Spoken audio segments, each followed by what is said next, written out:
عايزك تشرح لي كده مميزات العربيه كده ولففني كده ووريني.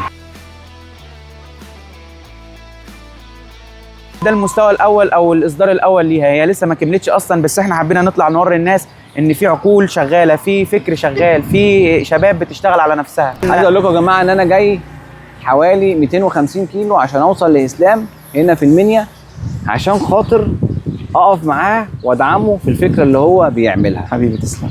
الشاسيه ده انت اللي عامله؟ الشاسيه كل حاجه احنا عاملينها باي ماي سيلف يدوي. والله انت بتدرس ايه يا اسلام؟ بدرس كنت ادرس هندسه ميكاترونكس الكليه نفسها، والتحقت بكليه تربيه نوعيه تكنولوجيا، بس انا عقليه هندسيه وشغل كل هندسه دلوقتي، بس ما كملتش الحمد لله. انا المناهج وكل حاجه انا عارفها، اكمل ليه وبسبب ظروف ماديه برضه، فليه اكمل. اول حاجه احنا الحمد لله احنا عملنا منظومه التوجيه الامامي بسكاتره حقيقيه، بمنظومه توجيه فعلا حقيقيه، مش مجرد اللي هو شايف دي سكاتره عربيه حقيقيه عملنا لها منظومه. انت اللي معدل عليها ده؟ التعديلات دي كلها احنا عاملينها برمان بليو والكلام ده كله هنا في الشاشه. هنا اهم حاجه بقى في الجزئيه دي شاشه سكوتر، يعني احنا الحمد لله اشتغلنا باقل المكونات عشان نعمل الحاجه فعلا. دي الشاشه اهي، الشاشه هنا اهي فيها كل حاجه عن البطاريه، في نفس الوقت القياده بتاعتها يدوي تماما، حتى الفرامل عاملينها الكتروني بالايد. يعني ما فيش بقى رجل، لان انا بقول لذوي الاحتياجات الخاصه تمام، فهي معلش في ناس مبتوره القدم فمش هتعرف تسوق برجليها. شغالين بايدينا، بتزود بايدك وتفرمل بايدك. بزود بايدي اهو. فين دي تزود بايدك؟ زود بايدي. هو فرمل بالفرامل الالكتروني هي، بس لسه ما اتعلقتش. الفرامل هنا في زرار بتتحط جنبينا.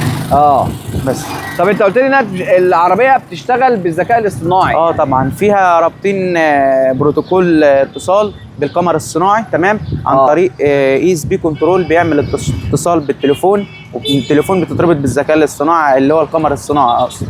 تمام. في الفيرجن الجاي باذن الرحمن هنضيف فكره ان هي فيها سنسورز اصلا، بالسيموليشن اللي احنا عاملينه في سنسورز بتعمل ديتكت للاماكن اللي حواليها، بحيث ان هي لو مشيت لوحدها ما تخبطش حد، وبتمشي لوحدها بقياده ذاتيه. تمشي لوحدها؟ قياده ذاتيه والله. بجد والله؟ والله. يعني تمشي لوحدها ازاي؟ طب اشرحها لي كده. تمام، احنا زي ما قلت في معانا اي اس بي كنترولر تمام، بيتركب في الكنترول اللي هو العقل بتاع السياره. بيديها اوامر من التليفون اللي هي تتحرك على اللوكيشن لوحدها على حسب ما انا هحدد لها. وبتتحرك لوحدها وتمشي لوحدها. بتتحرك لوحدها وتمشي لوحدها. تمشي لوحدها. ولو في عربيه، ما هي دي الفكره بقى، ان احنا حاطين 20 سنسور. حاطين 20 حساس. العربيه بتستشعر الحساس ده. صح، بتستشعر حتى لو انت ماشي ومزود وقفت قدامها كده وفي اي جنب من الاتجاهات هتقف.